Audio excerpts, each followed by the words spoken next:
Welcome back to What Arty Noobs with General Disturbance. This is the GWE100, the Tier 10 German SPG. This one's located on the southwest spawn of Arctic region, and it's under the command of randyxx777 of the DMD. Is that DMB clan? I'll get it right eventually. Game on. Well, you can see he's actually sporting the colours that have just come out into the game. And that's Vinnie Jones's colours, the Axe. He got the name the Axe because, of course, he was a defender in football. And he would actually defend by taking out the legs of the forwards and nobbling them, knocking them down. But he actually also tried to nobble them when the ref wasn't looking. And there's a famous photo of Vinnie Jones grabbing the balls of Paul Gascoigne during a match, and Gascoigne was wincing because it really hurt. And a photograph was taken, and it's very, very funny actually. Now people thinking, well, that was Vinnie for you, because he was actually he was a defender, but he was also a bit of rough and tumble. He was quite prepared to do naughty things to the enemy players. Rounds out. Now, as you may know, he actually became an actor after he left football. Not unlike another certain French footballer. Of course, he played for Manchester United. That's Eric Cantona. And he actually started acting as well, but he went into a big main feature movie, which was, of course, Elizabeth, and he did rather well. And then Eric did the same thing. His film instead was Lock, Stock and Two Smoking Barrels. And that's why there's a skin with a pair of shotguns on the model of the tank. I think it's on the Cobra, this particular skin. So if you do get that skin with the cross shotguns, there's a famous picture of him carrying the shotguns with the barrels behind his neck crossed. And yes, it's quite a good movie apparently. Lock, Stock and Two Smoking Barrels. It's a Guy Ritchie film as well. Oh, that Hori 3 is getting absolutely hammered, and he's out the game. Now, as I've been wittering on, you've probably noticed that Randy's already picked up over 1,000 hit points and stun assist, and just under 1,000 of actual damage on that Hori in the units 15-16. Loads up, lined up, rounds out. Long flight time. Okay, so he's stunned the next one, which is an M48 pattern. He's landed in a tier 10 game, obviously, because this is a tier 10 Arty. And the enemy Arty's just been spotted. Now, will he actually go for the enemy Arty? Well, he's relocating that Arty, and another Arty's just been spotted, because we do have a scout in their area. It's an EBR. Okay, we're going for the M48 though, all the same. Tier 10 pattern. Got a bit of splash off him, 184.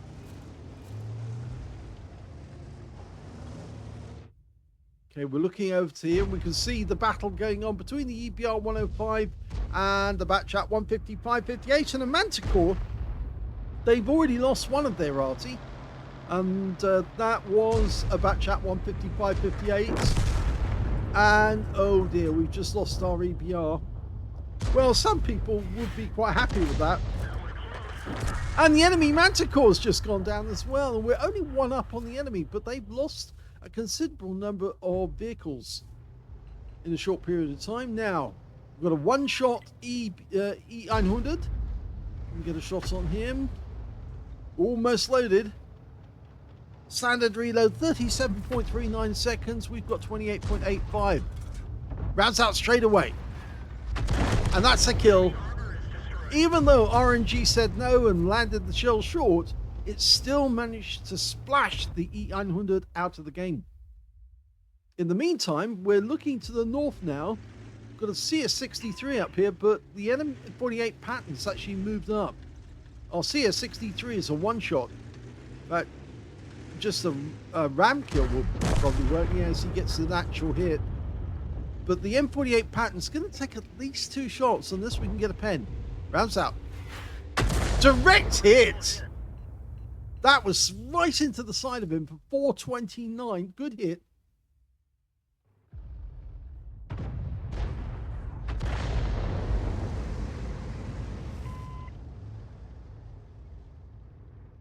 Okay, IS-7.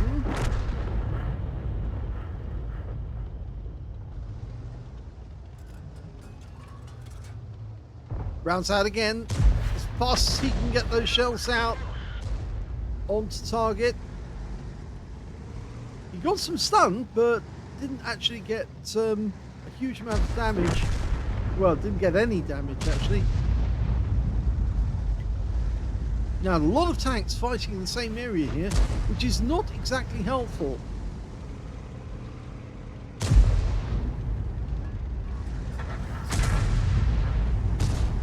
Going to go for them. Rounds out. Lands behind the 140. Well, this is getting to be a pretty big confrontation down on the south side of the map. Masses of tanks, and when they gather together like that, it's really an opportunity you can't pass up. Our guys are starting to fall back, and to be honest, you should go for the bunch of tanks together, because although it's a difficult shot, it's worth it on the basis that you do more damage. Okay, he's going for the 140, gets a direct hit. Good shot. 466 from that one. Now we're 2 up on the enemy now. They've only got the M48 to the north. Well, we're only 1 up now because we just lost our E3. We're holding these guys in check for the moment. You can see some of our teammates are actually asking for help. That's those down arrows above the targets. They're telling you which ones they want. In fact, I often respond to that in battle by highlighting them and targeting them myself to tell them I'm going to fire and when I'll be loaded. And the other way to do it, of course, is to actually respond verbally. Another good shot, the Minotauro this time. The enemy lost one of their tanks, another Minotauro. But that UDES is now proving to be more than a little of a problem. We've only got one in that corner. Oh, he's just gone down as well, and that was the Chieftain, the T95 FE4201, which now means the enemy is free to move on that corner. The scores are even. Most of our tanks are now grouped around our cap area. That was a direct hit. The Minotauro took that one. Okay, he's changing his focus to the UDES 1516, who is half health.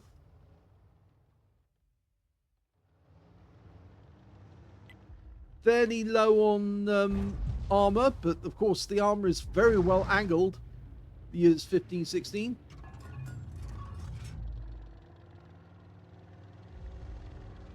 Of course, the idea with the 1516 and the UDES tanks is to try and get the shells to bounce off. He fires it in. Oh, now that he actually did hit the rear of the Batchat 25 ton. That is a bit annoying. The M48 pattern did go down, but the problem is that now he's actually disqualified himself from getting the high caliber. And of course it doesn't, sometimes if you do hit your teammate, they get kind of upset. Even though they're not taking damage these days, they still get upset that they got hit by one of their own teammates and stunned just when they needed not to. Oh, well, oh, he actually killed the enemy Arty, who was spotted by the Batchat, and he got the kill. So he correctly predicted where that Batchat was going. Okay, we've got another one now. The UDES 1516. Has he been tracked? He is tracked, but he's just fixed his track. He's got a shot through the barrel as well, and he's out the game. There's only 2 left now, the Minotauro and the IS-7, and they're all down in the south, which means our teammates up in the north could head for the enemy cap and start capping and wait for them to turn up.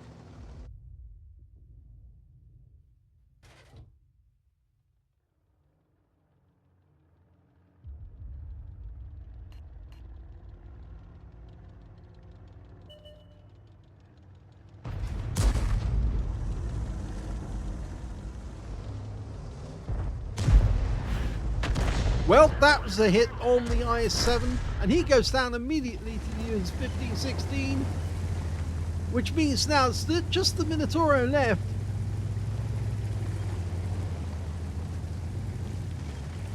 And although Randy decided to go into the forest for protection, I think it's because he didn't know where that Minotauro was going to end up going.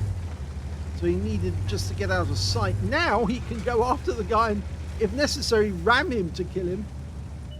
And actually, you know, towards the end of the battle, it can be a lot of fun. Unless, of course, he is actually on a killing spree, in which case there's a good possibility he could take all of you on once at a time, which, of course, is always a mistake. But if you all go in together at the same time, the enemy just gets overwhelmed. And Randy is basically the closest.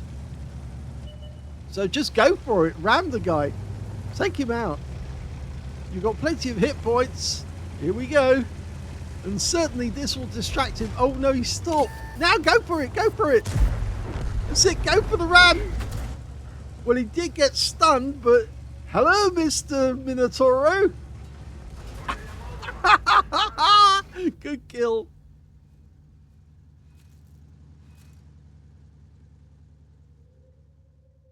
Here's the end of battle results, and that was an ace tanker game for Randy XX777 in the GWE 100. He managed to get a fighter badge for getting at least 4 kills. Yes, he did get 4 exactly. In fact, to scroll the screen to show you all of them, but the last one was the funniest one of all. That was the Minotauro with the ram kill.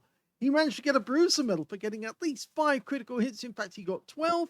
And he also got a Confederate for hitting more of the enemy than anyone else on his team. At least 6 tanks subsequently taken out by other teammates. And his win rate for the game, 3,729, which is super income. Let's have a look at team score. Didn't get the highest damage in this one, so wouldn't have missed out on it because he hit the batch at 25 ton. The highest damage actually went to the Minotauro that he ram killed right at the end of the game. Yes, he picked up a high caliber for 7,864 hit points of damage in the game.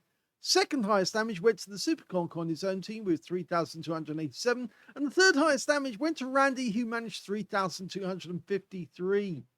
When it came to kills, though, he definitely got that one. So he got the 4 kills in the game. That's the highest. 3 kills went to the Minotauro. 2 kills went to Anudes 1516 on his own team, the EBR 105 and the Batchat 25 ton, and the Udas 1516 and the M48 pattern on the enemy team. And when it came to base XP, he got that one too. So he's got the top in 2 columns. 1008 went to Randy XX. So yes, at least he's got the top in 2. That's just over the 1,000 mark. 956 for the Chieftain. And in third place, we've got the Superconk with 924. So all very close right at the top. He fired 17 rounds in the game, got 5 direct hits on the enemy, no penetrations, but 18 splash. Damage of 3,253 hit points, of which 3,116 were at more than 300 meters. Damaged 10 of the enemy, killed 4. And did 68 hit points of damage assistance plus 1,518 hit points of stun assist of 15 stuns. So you can see he was getting a lot of stun assist, but it did help that they were firing at tanks which were very close together and being fired on by his own teammates.